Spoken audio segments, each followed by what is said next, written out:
Politics isn't just about policies and power plays. It's about people. It's about you. I'm TD Madia, and on Politricking, we go beyond the headlines. From interviews with politicians to the voices shaping our society, we break down the stories that matter and why they matter to you. Stay informed, stay engaged. Stream Politricking with TD Madia now on primemediaplus.com or on ewn.co.za.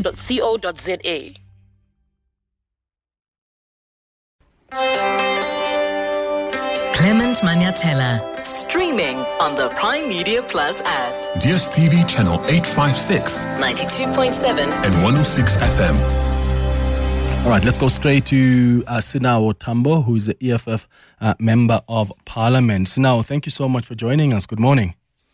Morning. Greetings to your listeners, Clement. So let's look at your proposals in a moment in as far as this division of revenue bill is concerned. But first, this postponement of the adoption of the committee report, what does this mean?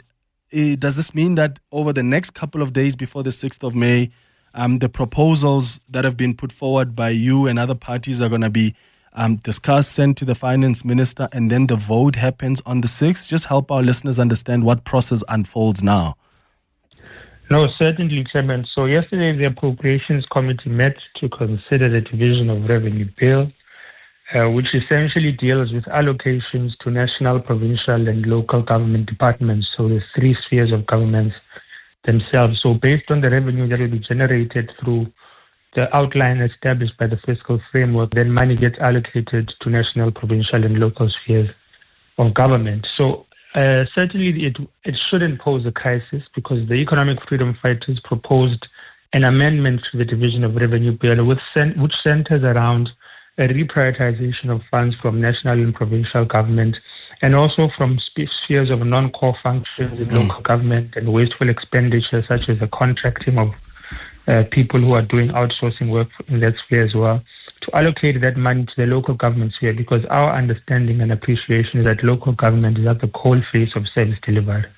So we are arguing for a reallocation of funds from national and provincial governments to increase the allocation for local government, which currently sits at 9.5%, and increase it to 14%. And we based the rationale for this amendment on various things, and one of that is that the basis for the equitable share formula is that it's based on an assumption that local government will generate revenue independently on the basis of taxation and water rates and property rates. But when it comes to rural and township municipalities particularly, the people who are living there are not as resilient as those who live in urban municipalities in terms of their incomes, so that they don't pay for services of that nature, meaning that they struggle to generate revenue independently. So that assumption in terms of equitable share needs to be collapsed. But the second one as well is that the census data, which is the basis for the budgeting and planning for local government in particular, is based on 2010-2011 census data due to the challenges at Stats SA. So this means that the data and assessments by Treasury of how to allocate funding to local government is based on under-budgeting and underestimation of how many indigent households there are in municipalities as well. So the allocation needs to be increased in that regard, because of all of these things that we outlined. That's what we outlined to the committee. So that what's going to happen now in terms of process is that the proposals by the EFF, the DA, I think, also made some proposals, will be sent to the Parliamentary Budget Office, the Financial Fiscal Commission, and the Minister of Finance for assessment, and they will return back on that. But on the second part as well, the committee sought a legal opinion as to the powers that the committee has to actually amend the division of revenue bill and how far we can go in relation to other laws as well. Okay, so part of your proposal, as you indicated, is to increase this allocation to local government from the current 9.5% to about 14%, but you're also against the austerity-based approach. So, I mean, the finance minister may argue, where am I going to get the money then to increase that allocation to 14%? Because you also don't want me to cut in other places. Look, our argument is that there needs to be a cut at a provincial and national level. The basis, which is an argument the EFF has been making for a couple of years now, is that provincial government is an additional administrative layer of governance that doesn't really do much. So we don't understand why provincial governments get the allocations they get, whereas there's no real coal-face service delivery work that they do. So the cuts that we're basing, and we make a very vertical division of revenue proposal, is that, for example, currently we can cut about 39 billion from national government departments and 11.9 billion from the provincial departments in order to ensure that we allocate more money to local government. So that's the precise cutting that we have proposed as well. But of course, the argument in the committee was that we don't have the fiscal experience or fiscal expertise to make the determinations of where these cuts would come from specifically in terms of those departments and what the impacts would be on national and provincial government. And as the EFF, we argue that we're politicians. When will we ever have that experience? But that shouldn't hinder us from amending the law, which is what the powers that were given in terms of the Money Bills Amendment Procedure and Other Related Matters Act.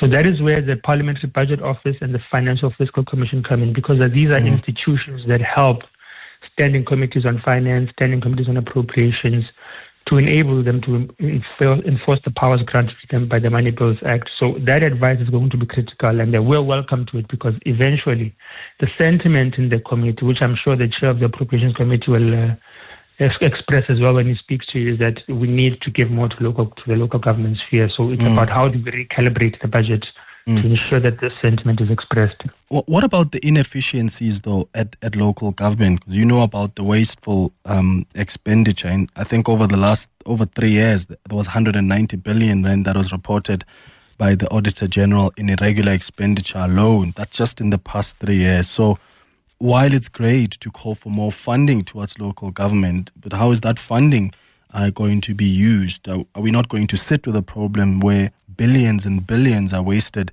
in irregular expenditure because the systems are still broken at local government?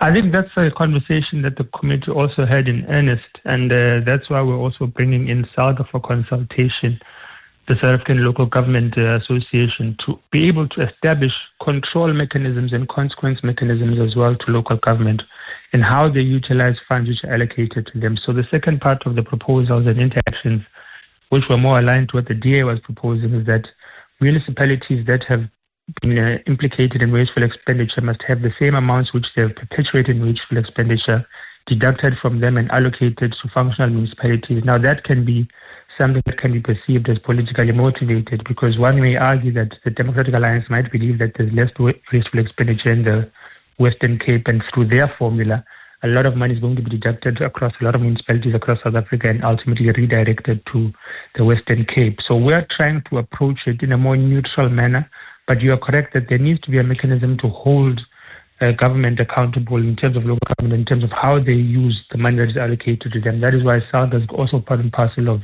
the institutions we're going to consult with to ensure that how can we control what we allocate in terms of expenditure as well. And we need to do a whole reconstruction of the governance sphere of local government as well. We know how the coalitions are unstable. We know how they've also been utilized to perpetuate some levels of transactional relationships between political parties, in some instances within internal political party interactions as well. So it's a conversation that needs to be ongoing, but the mechanisms to ensure that there's consequences for wasteful expenditure lie in rooting out corruption, lie in arresting those who perpetuate it as well, but also lie in Treasury having an instrument to ensure that they withdraw funds or freeze funds that are allocated to people who are implicated in wasteful expenditure. Yeah. Just before I let you go, I want to ask you about one of the things that you have been calling for as the EFF, and this is something that one listener asked on the WhatsApp line earlier on, is about the call by the EFF for an apartheid tax for people who inherited wealth during that era. So what form would that take? Look, our understanding and proposal in terms of what we made is that there were, one example of that is that there were trusts which were established pre-1994 in South Africa, and that those trusts and the wealth that was generated at that level, even in terms of property, was generated due to the unequal system of apartheid. So we are saying that the cumulative value of those trusts accumulated prior to 1994, which reaches up to 20 to 50 million, must be taxed at 1% once off as a form of generating a revenue that is going to be allocated to government for expenditure purposes. So all of the money that was accumulated in those trusts prior to 1994 must be taxed at a level of 1%. So that is what we're speaking about in terms of apartheid tax. So it's not the taxation of any businessman or anyone who had accumulated any money prior to apartheid, but it speaks specifically to value of trust, value of properties, and value of assets that were established on the basis of unequal laws developed throughout apartheid. So the notion that I've seen also, and I think perhaps we should also go on a much more larger educational and civic education about what we mean by that, is that the notion is that we're going to just blanketly tax white people, and that is not the case. It's going to be a targeted taxation of accumulated wealth through trust, through properties, and through assets that were accumulated as a product of unequal law systems developed by apartheid. All right, Sinawo Thambo, EFF Member of Parliament. Thank you for making time for us. It's 19 minutes now after 10. You're with Clement Manyathela. 7:02. All right, let's hear from Mmusi Maimane now, who is the chairperson of the Standing Committee on Appropriations. Mmusi, thank you so much for making time for us. Good morning. Good morning, and good morning to fellow South Africans. Yeah, let's start with this postponement. Yesterday, the postponement of the adoption of the committee report on the 2025 Division of Revenue Bill by the Standing Committee on Appropriations. What necessitated the postponement? Well, there are a couple of things, Clement. First of all, I think it's important for South Africans to know that the committee had met yesterday with the sole task of considering its draft report.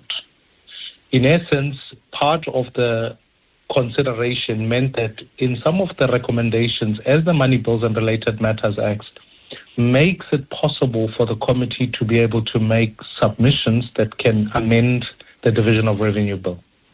And therefore, essentially, what then happened is we needed to, get whatever amendment was going to be put through for its legal muster, as you would appreciate that in these processes and sometimes end up in court. Secondly, we needed to ensure that it is properly funded and fundable, and so that has to be submitted to stakeholders that deal with the budget, like the PBO, the FFC, and in one particular proposal deals with municipalities. SALGA have to be consulted. Now, the process going forward from henceforth means that once all of those consultations have done, the report must by naturally be sent to the Minister of Finance, and then post that, the committee will adopt its report prior to the end of the month, which is the 29th of April, so that it can serve in Parliament by the 6th. It doesn't mean that only then and then only will the committee have adopted its report, given the fact that the vote on the 6th is taking place. So I want to clarify the fact that the committee is working hard in this period to ensure that it completes the report, it deals with the amendments that it's supposed to deal with as it's empowered by law, and ultimately ensuring that it consults with all of its stakeholders. Okay. My understanding is that the EFF has made submissions to the committee calling for amendments to the bill. I'm sure you've looked at their proposals now, but what I'm trying to understand is what does that mean now based on what they've proposed? Is that what you're going to then take to the stakeholders or to the finance minister once the report is adopted in the standing committee? No, let me for clarity is that it wasn't just the EFF. Obviously, it was the EFF, the DA, the BOSA, a number of parties. The committee itself has to give expression because Parliament passes the law and it can make certain recommendations, as I've always maintained in our interactions. And therefore, I do think what needs to happen now is that is the process that we are going to undertake to take to the respective stakeholders. But it's not just a matter of stakeholders. It's about making sure that when you make a proposal, that in essence, you can deal with the bill in a way that is legally permissible and fiscally prudent. And then the Minister of Finance has to respond to those. So that process has begun. And we've begun it timeously so as to ensure that whatever the final report goes to Parliament is, all of those checks and balances have been done, that by the time the vote takes place on the 6th of May, all of that work is done. Okay, so the finance minister would have then come back to you by the 6th of May before the voting happens. Correct. Yes. What does this mean for the bigger part of the budget? I just want you to explain to our listeners, because we've dealt with the fiscal framework, which included the VAT hike. Now we are looking at this division of revenue bill. Is this now the second part that makes part of the bigger budget? And then is there then the third process that's going to follow afterwards? Correct. And what happens in budget making? The fiscal framework is an expression of a macroeconomic view. And whilst I want to clarify that whilst VAT is an important component of it, it is not the only component of it. The fiscal framework looks at broader issues like what your expenses look like in as far as education, healthcare, etc. So in some ways, I also want to remind South Africans that had we not have a fiscal framework, we wouldn't be able to attend to this question that you've now put to me now, which looks at how do you fund teachers, how do you fund nurses, how do you make sure police are well funded, the broader macroeconomic, where are the growth stimulus issues. So I want to reaffirm the fact that it was important for us to ensure that you get through the fiscal framework. Now you deal with this second part of the budget, which is the division of revenue, which looks at all three spheres of government, national, provincial, and local, and what its allocations look like. What do you allocate to the national budget, the provinces, and then the municipalities? And that is the second part. The last part of the process is then the appropriations bill, which looks at the 41 votes that sit within the national departments. Vote 1, for example, being the presidency, 2 being parliament, and what allocations have gone through that. Then we vote individually on each of those votes. So I do think for the people of South Africa, this is a very important process that involves us ensuring that we actually deal with the entire macro picture of the economy of South Africa. Okay, and just lastly, based on what you've heard in court yesterday, just as BOSA, do you guys think it's still practically possible to reverse that VAT before the 1st of May? Well, I do think what the legal processes that are engaged, we will then meet with the ANC tomorrow as BOSA. Again? And then of course, we have another meeting tomorrow. We want to ensure the fact that with all the legal processes that are taking place, the division of revenue bill, the appropriations bill, as I'd always maintained, Clement, was that if you are going to offset VAT, you have to be able to prove the expenditure cycle that shows the fact that some of these things have been adjusted. And I'm afraid, Clement, as difficult and as frustrating as this is, it's the new order of coalition government. No party has an outright majority. It would be easy to just pronounce a 2% VAT hike and nobody questions or challenges it. But we are living in a space where the people's views must be expressed. And therefore, as frustrating as I might feel, I have to keep fighting. I'll keep meeting with the ANC to convince them that this VAT is going to be harmful to the people, and we need to find the best alternatives. And what I will present equally so is that given that the report is now held from the Appropriations Committee, there is a process upon which some expenditure can be adjusted so that we don't have to deal with this VAT issue and deal with other matters. But do you think, Mmusi, is practically possible? We've got a few days left now before the 1st of May. Do you seriously think that it's possible for you to convince the ANC for a miracle to happen that VAT doesn't get implemented on the 1st of May? Let's be realistic. Well, what I'm unclear about is that it's as miraculous as you put it. The question on the table is what is the legal mechanism? And I'll be best equipped to respond to that question tomorrow post the meeting. Okay. Because at our last meeting, the only agreement we put forward was to say that they would go and explore all the legal mechanisms, of which the court itself, even the court judgment, where the court to say, go back and redo the fiscal framework. The court can't say that actually you need to decide that VAT is set at this level. That would be a court process that intervenes with another sphere of government. So that can't work. What we still have to come back to Parliament and figure out the best ways, even if the court were to rule that a VAT hike of 0.5% was not processed properly, so start again.